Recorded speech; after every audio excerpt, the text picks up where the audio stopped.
नमस्कार मित्रांनो. 3 मेला झालेला जो नीटचा पेपर होता तो पेपर फुटला आणि सरकारने जी नीटची झालेली परीक्षा आहे ती रद्द करण्याची घोषणा केली. आता नवीन नीटची परीक्षा 21 जून रोजी होणार आहे. परंतु आजच्या या व्हिडिओमध्ये आपण हा जो नीटचा पेपर कशा पद्धतीनं फोडला गेला आणि याचे मुख्य आरोपी कोण आहेत, CBIनं याच्यामध्ये कशा पद्धतीनं तपास चालू केलेला आहे, तपास बऱ्यापैकी पूर्ण केलेला आहे आणि खरे चेहरे जे आहेत ते जनतेसमोर, न्यायालयासमोर CBI आता एक एक करून उभे करत आहे. ते खरे चेहरे कोण आहेत तेच या व्हिडिओमध्ये आपण जाणून घेणार आहोत आणि कशा पद्धतीनं हे रॅकेट चालवलं गेलं. तर मित्रांनो, जो 3 मेचा नीटचा जो पेपर होता तो जो लातूरचा प्रसिद्ध क्लासवाला आहे RCC चा संचालक शिवराज मोटेगावकर, या मोटेगावकरकडे हा नीटचा पेपर 23 एप्रिलला म्हणजे 10 दिवस अगोदरच हा पेपर त्याच्याकडे पोचला होता. आता हा नीटचा पेपर त्याच्याकडे पोचल्यानंतर हा पेपर त्यानं त्याच्या क्लासमधल्या विद्यार्थ्यांच्या ज्या मॉक टेस्ट अरेंज केल्या होत्या पेपरच्या अगोदर, त्या पेपरच्या मॉक टेस्टमध्येच त्याने या पेपरमधले काही प्रश्न टाकले. आता हे प्रश्न त्यानं टाकल्यानंतर पेपर 3 मेला झाला. 3 मेला झाल्यानंतर त्याने 2 विद्यार्थिनींच्या प्रतिक्रिया या पेपरबद्दल जाणून घेतल्या आणि त्याचा त्यानं एक व्हिडिओ शूट केला. त्या व्हिडिओमध्ये सरळ सरळ त्या विद्यार्थिनी म्हणत आहेत की सर, आपल्या क्लासच्या मॉक टेस्टमध्ये जे प्रश्न विचारले गेले होते तेच प्रश्न पेपरमध्ये होते, जसेच्या तसे होते. आणि मॉक टेस्टमधले केमिस्ट्रीचे प्रश्न आले, त्याचबरोबर बायोलॉजीचे प्रश्न आले. तर 23 एप्रिललाच मोटेगावकरकडे हा पेपर पोचला होता. आता हे CBIनं CBIनं हे सिद्ध केलेलं आहे. कसं सिद्ध केलं तर CBIने या मोटेगावकरच्या क्लासची आणि याच्या घराची ज्या वेळेला झडती घेतली त्यावेळेला CBIने याचा मोबाईल जप्त केला, त्याचबरोबर क्लासमध्ये असणारे इतर इलेक्ट्रॉनिक गॅजेट्स आहेत ते जप्त केले.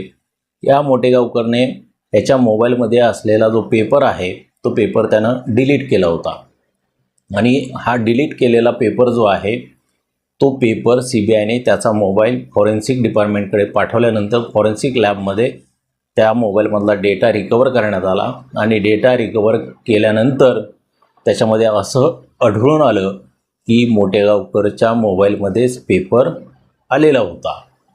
त्याने हा पेपर क्लासमधल्या मॉक टेस्टमध्ये त्यातले प्रश्न विचारले. त्याचबरोबर त्यानं काही असे संबंधित श्रीमंत पालक आहेत, त्या श्रीमंत पालकांना देखील त्याने हा पेपर विकला. मग आता हा मोटेगावकर या पेपर फुटीच्या प्रकरणामध्ये पिक्चरमध्ये आला, पण कसा आला याचंही CBIने सविस्तर उत्तर दिलेलं आहे न्यायालयाच्या समोर. CBIनं एक कडी जुळवलेली आहे आणि ती खरी आहे. तर ती कडी अशी आहे की याच्यातला आणखी एक आरोपी जो आहे PV कुलकर्णी, हा PV कुलकर्णी हा केमिस्ट्रीचा प्राध्यापक आहे आणि हा नीटच्या बॉडीवरती आहे, पेपर सेट करण्याच्या बॉडीवरती आहे. हा केमिस्ट्रीमधला तज्ज्ञ शिक्षक म्हणून त्याला त्या बॉडीवरती घेतलेला आहे. आता हा PV कुलकर्णी जो आहे तो हा PV कुलकर्णी काही दिवसापूर्वी किंवा काही वर्षांपूर्वी याच मोटेगावकरच्या क्लासमध्ये केमिस्ट्री शिकवायचा आणि याच PV कुलकर्णीला मोटेगावकरनं NTAच्या पेपर सेटर बॉडीवरती जाण्याकरता मदत केली. PV कुलकर्णीला NTAच्या बॉडीवरती यानंच केमिस्ट्रीचा तज्ज्ञ शिक्षक म्हणून पाठवलं. NTAनं याची PV कुलकर्णीची निवड केली आणि PV कुलकर्णीच्या माध्यमातून जे काही केमिस्ट्रीचे प्रश्न आहेत ते केमिस्ट्रीचे प्रश्न या मोटेगावकरकडे येत होते.